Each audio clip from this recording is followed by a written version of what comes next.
Hello বন্ধুরা, আসসালামু আলাইকুম। Welcome to my new another blog video. তো অনেকদিন যাবৎ আমি ভিডিও আপলোড দেয়নি, যার কারণে মনে হলো যে এখন একটা ভিডিও আপলোড দেওয়া উচিত। কারণ আপনি যদি ইউটিউবে রেগুলারিটি মেনটেন না করেন, তাহলে আপনার আইডি রিচ এঙ্গেজমেন্ট কমে যাবে, যার কারণে আপনার আইডি একেবারে ডাউন হয়ে যাবে। তো সেখান থেকে ভাবলাম যে একটা ভিডিও আজকে আপলোড দিই। আর এই সাথে আপনাদের কুয়েত সম্পর্কে কিছু গুরুত্বপূর্ণ তথ্য তুলে ধরতে চাই। তো এই তথ্যগুলো যারা নতুন কুয়েতে আসার জন্য চিন্তাভাবনা করছেন বা প্রস্তুতি নিচ্ছেন তাদের জন্য। তো দেখুন, কুয়েতে আসার আগে আপনাদের অনেক কিছু জানা উচিত। কারণ কুয়েত এমন একটা দেশ যেখানে আপনি যদি কুয়েত সম্পর্কে না জেনে আসেন, তাহলে আপনার পদে পদে বিপদ হবে। কারণ কুয়েতের নিয়মকানুন কিন্তু খুবই কঠিন। এটা বাংলাদেশ বা ইন্ডিয়ার মতো কোনো দেশ না যে আপনি এখানে এসে সে দেশের মতো নিয়মকানুন বা কালচার এখানে মানবেন।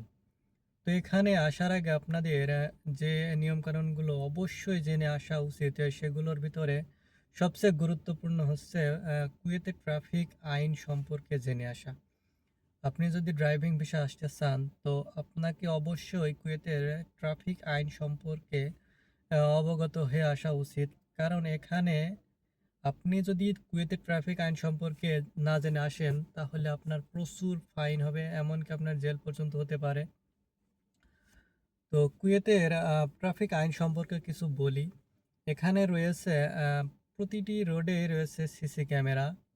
এগুলোর কাজ হচ্ছে গিয়ে, আপনি যদি গাড়ি চালাতে চালাতে মোবাইল ফোন ইউজ করেন, আহ, গাড়ির সিট বেল্ট, আপনি এই যে সিট বেল্ট যদি না ব্যবহার না করেন, তাহলে এবং স্পিড ক্যামেরা রয়েছে, এগুলো যদি আপনি না মানেন, তাহলে আপনার মোটা অঙ্কের জরিমানা আসতে পারে। আর প্রতিটা রোডে এরকম অনেক ক্যামেরা রয়েছে, কোনোটা স্পিড ক্যামেরা, কোনোটা মোবাইল ফোন, সিট বেল্ট, একই সঙ্গে স্পিড তিনটি রয়েছে, এমনও জায়গা রয়েছে। তো এইগুলো সম্পর্কে আগে ভালোভাবে জেনে আসুন, কারণ এখানে আসার পরে জানতে গেলে আপনার ওইটা হবে না। তো স্পিড ক্যামেরার বিষয়টা বলি। স্পিড ক্যামেরা হচ্ছে 120 স্পিডের উপরে যদি আপনি গাড়ি চালান, তাহলে আপনার ফাইন আসবে 80 কেডি, যা বাংলা টাকায় প্রায় 35-36 হাজার টাকার মতো হয়। এবং আপনি যদি গাড়ি চালানোর সময় ফোন ইউজ করেন, আর সেখানেও আপনার 30 কেডি আসবে, যা প্রায় 12-13 হাজার টাকা।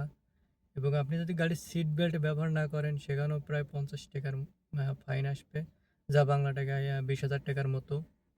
তো এমন বিভিন্ন ধরনের আইন আছে, যেগুলো আপনার কুয়েতে আসার আগে অবশ্যই জানা উচিত।